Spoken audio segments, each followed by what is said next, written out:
एक दशक से देश में बीजेपी की सरकार है, लेकिन फिर भी देश में 120 करोड़ रुपए का घोटाला हो जाता है। बीजेपी के मंत्री के नाक के नीचे से ठग टोल टैक्स की चोरी कर लेते हैं और किसी को कानों कान खबर भी नहीं होती। 120 करोड़ का घोटाला हो गया है देश में, जिसका खुलासा अब स्पेशल टास्क फोर्स ने कर दिया है। जहां जहां बीजेपी की सरकार है, उन राज्यों को मिलाकर ये ठगी 13 राज्यों में की जा रही थी और ठग आराम से 100 करोड़ रुपए की टोल टैक्स चोरी करके मजे ले रहे थे।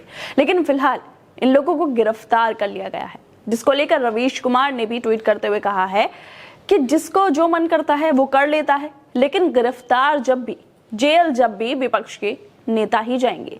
दरअसल मध्य प्रदेश, राजस्थान, गुजरात समेत 13 राज्यों के करीब 200 टोल प्लाजा के कंप्यूटर में national highways authority of India के सॉफ्टवेयर जैसा एक और सॉफ्टवेयर इंस्टॉल करके बिना फास्टैग की गाड़ियों से करोड़ों की टोल टैक्स चोरी पकड़ी गई है। और चोरी करने वाले शातिर जालसाजों को अब एसटीएफ के वाराणसी और लखनऊ यूनिट ने गिरफ्तार किया है। मिर्जापुर के लालगंज स्थित अतरेला टोल प्लाजा पर छापा मारकर इन्हें गिरफ्तार किया गया है। जो toll tax national highways authority of India को जाते हैं, उस टोल टैक्स को ये आरोपी बीच में ही गबन करके अपने पास रखते थे, जिससे आरोपियों ने नहाई को सैकड़ों करोड़ रुपए का नुकसान भी पहुंचा दिया है।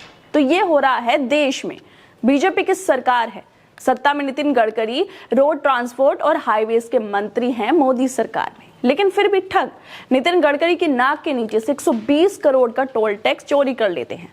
और ये एक या दो राज्यों में नहीं, बल्कि 13 राज्यों के करीब 200 टोल टैक्स प्लाजा जो हैं, उन पर ये चोरी की जाती है।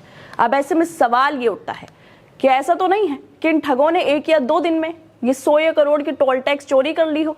ये लोग 2 साल से ऐसा कर रहे होंगे, तो क्या किसी को इस बारे में पता ही नहीं चला? आखिर ऐसे कैसे हो सकता है कि 120 करोड़ का टोल टैक्स उड़ा लिया जाता है, लेकिन किसी को पता ही नहीं चलता है? आरोपी पहले टोल टैक्स चोरी करते थे, फिर उसे जो राशि थी उसे टोल प्लाजा के मालिक, टोल प्लाजा के आईटी कर्मी, बाकी कर्मचारी, खुद आलोक सिंह, वो उसके जो साथी थे साथ में जो इस तरह की चोरी कर रहे थे, आपस में उस राशि को बांट लेते थे। एसटीएफ के मुताबिक आरोपियों में से एक आलोक सिंह ने 42 टोल प्लाजा पर अपना और सिर्फ ठगी से हासिल रकम को टोल कर्मियों और अपने साथियों के बीच बांट दिया था।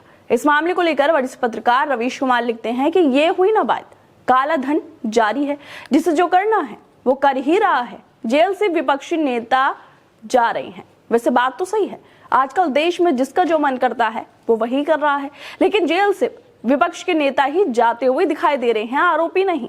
लेकिन यहाँ पर एसटीएफ की तारीफें तो करनी पड़ेंगी कि उन्होंने टोल प्लाजा से टैक्स वसूलने में 120 करोड़ रुपए के घोटाले का पर्दाफाश कर मिर्जापुर के लालगंज में मौजूद अतरेला टोल प्लाजा से 4 कर्मचारियों को गिरफ्तार कर लिया है। यूपी के बरेली, गोरखपुर और असम, राजस्थान, मध्य प्रदेश के साथ बाकी राज्यों में भी इसी सॉफ्टवेयर के जरिए गड़बड़ी की जा रही थी। फिलहाल एसटीएफ इस मामले की जांच कर रही है, लेकिन सवाल ये है कि आखिर कैसे इतना बड़ा घोटाला हो गया?